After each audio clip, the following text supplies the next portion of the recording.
Hello മോളെ Jesus പറ. Hello അമ്മ, ഇത് ഞാനാ നിനി.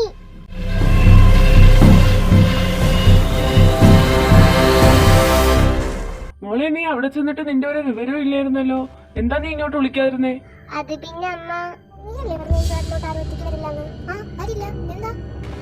അപ്പോ പിന്നെന്തിനാ കുട്ടി അവിടെ വന്ന് നിൽക്കുന്നേ? എന്താ എന്നെ കണ്ടിട്ട് പേടിയാവും? ഏയ് എനിക്ക് നിന്നെ പേടിയൊന്നുമില്ല. ഞാൻ നിന്നെ കണ്ടു നീ എന്റെ ഫ്രണ്ട് അല്ലേ.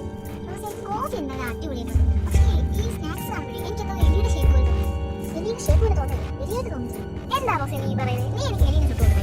എന്താ സന്നാന്ത കുഴപ്പം? നീ ഒന്ന് ശ്രദ്ധിച്ചോക്കി. അതിനകത്ത് എലി. ഈ സൗണ്ട് വാഷ്റൂമിലാണല്ലോ. എന്റെ പേര് അല്ലെങ്കിൽ പിന്നെ അതിനകത്ത് ആരാ? ഇത് സ്റ്റേഷന്റെ ഫോട്ടോയിലെ കൊടുത്തിരിക്കുന്ന ഈ നട്ടപ്പാലേക്ക് ആരാക്കി കറങ്ങി മുട്ടുന്ന? അല്ല ഇന്നെന്തോ ഒരു മിസ്റ്റേക്ക് ഉണ്ടല്ലോ. എല്ലാവരും അവരോട് ഒത്തിരി ഇങ്ങനെ ചേർത്ത് വെച്ചേ. 1 2 3 4 ഒരു മിസ്റ്റേക്കും ഇല്ലല്ലോ. വെറുതെ സമയം കളയാൻ. അതിന് നമ്മൾ 4 പേരല്ലേ ഉള്ളൂ. പിന്നെ എങ്ങനെ 5 ചെയ്യാവുന്നേ? നമ്മളിപ്പോ ഇവിടെ ട്രാപ്പായി പോയിരിക്കുക. അമ്മയ്ക്ക് റിച്വൽസ് ചെയ്യുന്ന ആരെങ്കിലും അറിയാവൂ? അങ്ങനെയാണെങ്കിൽ എന്റെ അറിവിൽ ഒരാളുണ്ട്. പെർദീറ്റ രാഹൽ എന്നാണ് പേര്. അവരിപ്പോ ഇങ്ങനത്തെ റിച്വൽസ് ഒക്കെ ചെയ്യുമെന്നറിയില്ല. ഞാൻ ഏതായാലും ലൊക്കേഷൻ സെൻഡ് ചെയ്യാം. എന്നാ ശരി അമ്മ, വെക്കുവാണേ. ഹോ, അങ്ങനെ രക്ഷപ്പെടാൻ ഒരു വഴി കിട്ടി. വാ റോസ്, നമുക്ക് ഇപ്പൊ തന്നെ എല്ലാ ലഗേജും പാക്ക് ചെയ്യണം. നിങ്ങൾ ഇപ്പൊ അത് ധൃതി പിടിച്ച് ചെയ്യാൻ നിക്കണ്ട. ജെനി, നിന്റെ അമ്മ പറഞ്ഞ ആള് ശരിയായിരിക്കോ? എന്റെ അമ്മ അങ്ങനെ കള്ളൊന്നും പറയൂല. അതല്ല, നമുക്ക് കുറച്ചുകൂടെ അന്വേഷിച്ചിട്ട് പോരെ? ഇനി എന്തോന്ന് അന്വേഷിക്കാൻ? ആകെ കിട്ടിയ ഒരു അവസര ഈ വീട്ടിൽ രക്ഷപ്പെടാൻ. ജെനി ഒന്ന് പെട്ടെന്ന് പോയേ, നിനക്ക് തീരെ സ്പീഡ് ഇല്ലല്ലോ. അയ്യോ, കാർ ബ്രേക്ക് ഡൗൺ ആയെന്നാ തോന്നുന്നേ. നശിപ്പിച്ചാ? എന്റെ പുതിയ കാർ നശിപ്പിച്ചാ? അയ്യോ, നിന്റെ കാർ ഞാനൊന്നും നശിപ്പിച്ചതല്ല. ഈ പാട്ട കാർ കൊണ്ട് ഇറങ്ങിയപ്പോഴേ എനിക്കറിയായിരുന്നു ഇതുപോലെ എന്തെങ്കിലും നടക്കുന്നു. എന്റെ കാറിനെ കുറിച്ച് വല്ലതും പറഞ്ഞുണ്ടല്ലോ. നിങ്ങൾ ഈ വഴക്കുണ്ടാക്കുന്നത് നിർത്തിക്കേ. നമുക്ക് പുറത്തിറങ്ങി നോക്കാം എന്താ പ്രശ്നമെന്ന്. നിങ്ങൾക്ക് ആർക്കെങ്കിലും കാർ റിപ്പയർ ചെയ്യാൻ അറിയോ? നമുക്കൊന്നും അറിയില്ല. റേഡിയോ ഒരു ചേട്ടൻ.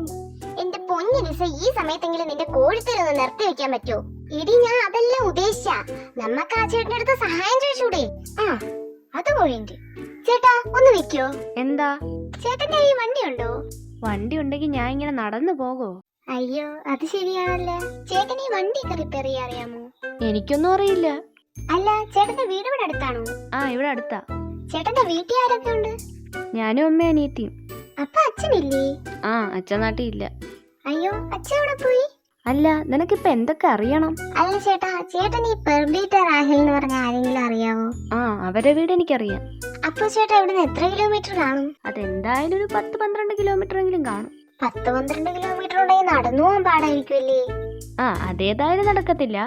പക്ഷെ എന്റെ അറിവിൽ ഒരു ഗോസ്റ്റ് കണ്ടർ ഇവിടെ മെയിൻ റോഡിന്റെ അടുത്തുണ്ട്. ആ, അതാവുമ്പോ അവിടെ കയറിയിട്ട് നമുക്ക് വീട്ടിലോട്ട് ടാക്സി പിടിച്ച് പോകാലോ. അവരിപ്പ ആ പണി ചെയ്യുമെന്ന് എനിക്കറിയില്ല. എന്തായാലും നിങ്ങളൊന്ന് പോയി നോക്ക്. അപ്പൊ ഞാൻ പോട്ടെ. ചേട്ടൻ എവിടെ പോണ്? ചേട്ടന് ഞങ്ങളോട് വരണം. ദേ കുട്ടി, താൻ വിചാരിക്കുന്ന ആളല്ലോ കേട്ടോ ഞാൻ. അയ്യോ ചേട്ടാ, റോസിന് ചെറുതായിട്ട് തലയ്ക്കൊരു കുഴപ്പമുണ്ട്. ആർക്കടി കുഴപ്പം? ഒന്ന് മിണ്ടായിടി. ഞാൻ എന്തിനാ മിണ്ടാതിരിക്കുന്നേ? ചേട്ടാ ചേട്ടാ, ഞങ്ങളെ കൈവിടരുത്. ചേട്ടന് ഞങ്ങളെ കൂടെ വരണം. എന്റെ പൊന്നു റോസി, നീ ദൈവത്തോട് കാവ്യാത്മകോട്ടൊന്നും പറയാൻ നിൽക്കില്ലേ. ചേട്ടാ, നമുക്ക് അങ്ങോട്ട് പോലുള്ള വഴി അറിഞ്ഞൂടല്ലോ. ചേട്ടൻ നമ്മളെ കൂടെ അവിടം വരെ ഒന്ന് വരുമോ? ആ, എങ്കിൽ ശരി, ഞാനും വരാം.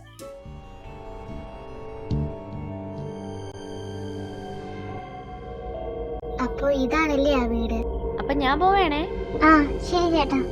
റോസി, വീട് കണ്ടിട്ട് തന്നെ എനിക്ക് പേടിയാവുന്നു. എന്നാ പിന്നെ നമുക്ക് അകത്തോട്ട് കയറിയാലോ?